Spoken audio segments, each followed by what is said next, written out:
샬롬, 이동춘 목사입니다. 오늘도 여러분의 삶이 주님의 평안으로 가득하시길 기원하며 하나님의 말씀을 나누겠습니다. 오늘 말씀은 시편 119편 33절에서 40절 말씀입니다. 여호와여, 주의 율례들의 도를 내게 가르치소서. 내가 끝까지 지키리이다. 나로 하여금 깨닫게 하여 주소서. 내가 주의 법을 준행하며 전심으로 지키리이다. 나로 하여금 주의 계명들의 길로 행하게 하소서. 내가 이를 즐구함이니이다. 내 마음을 주의 증거들에게 향하게 하시고 탐욕으로 향하지 말게 하소서. 내 눈을 돌이켜 허탄한 것을 보지 말게 하시고 주의 길에서 나를 살아나게 하소서.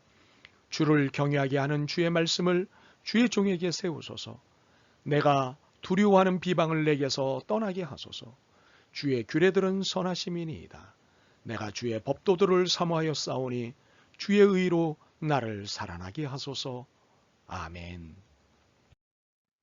시편 119편 33절에서 40절 말씀을 본문으로 나와 내 가족을 지킬 수 있는 유일한 방법이라는 제목의 말씀을 나누겠습니다. 우리의 여러 소원 중에 이기적 소원이지만 욕해서는 안 되는 소원이 있습니다. 나를 지키고 싶다는 소원과 내 가족을 지키고 싶다는 소원입니다. 이 소원은 분명 이기적 소원입니다. 그러나 누구도 이 소원을 이기적이라고 손가락질하지 않습니다. 모두가 이 소원을 갖고 있기 때문입니다. 더욱이 이 소원은 신적 소원이기 때문입니다.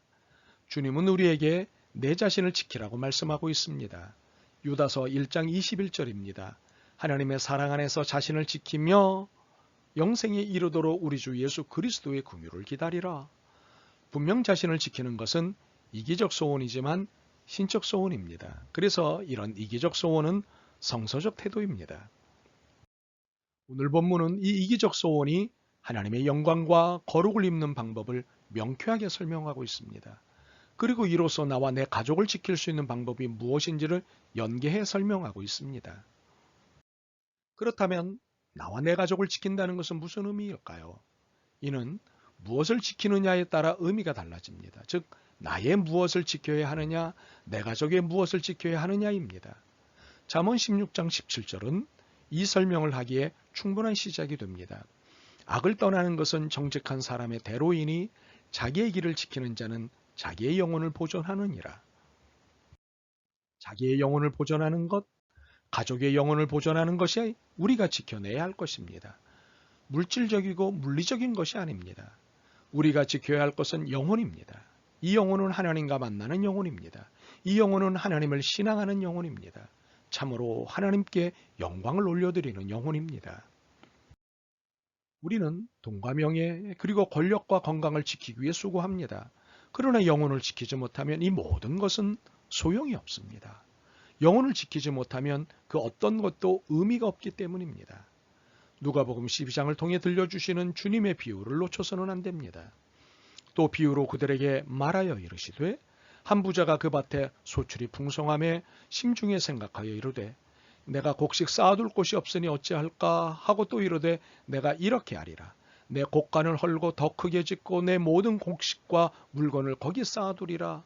또 내가 내 영혼에게 이르되 영혼아, 여러 해 쓸 물건을 많이 쌓아두었으니 평안히 쉬고 먹고 마시고 즐거워하자 하리라 하되 하나님은 이르시되 어리석은 자여, 오늘 밤에 내 영혼을 도로 찾으리니 그러면 내 준비한 것이 누구의 것이 되겠느냐 하셨으니 자기를 위하여 재물을 쌓아두고 하나님께 대하여 부여하지 못한 자가 이와 같으니라.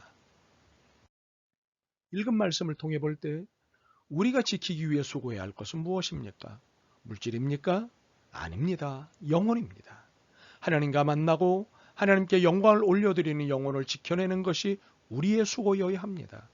물질로 하나님을 만나는 것이 아니기 때문입니다. 그러므로 물질이 아닌 영혼을 지켜내기 위해 수고해야 합니다. 그런데 영혼은 어떻게 해야 지킬 수 있을까요? 주님을 향한 일편단심으로 살면 될까요? 네, 그렇습니다.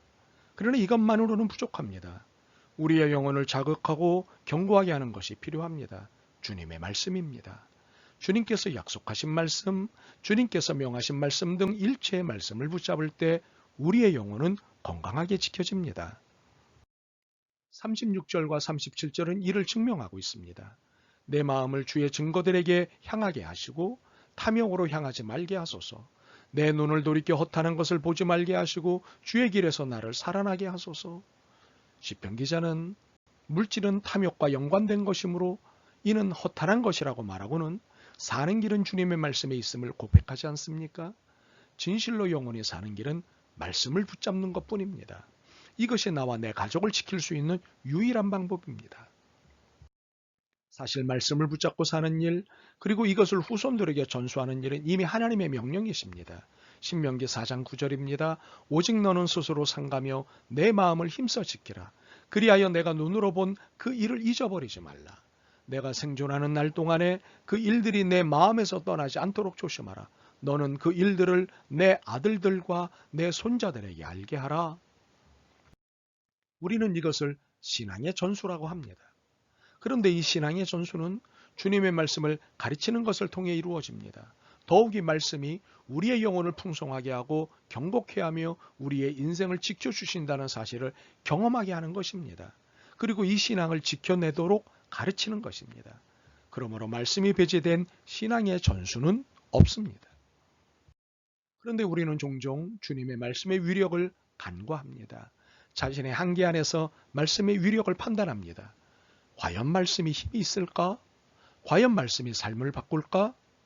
그러나 말씀은 거룩한 힘입니다. 삶과 상황을 바꾸는 하늘의 힘입니다.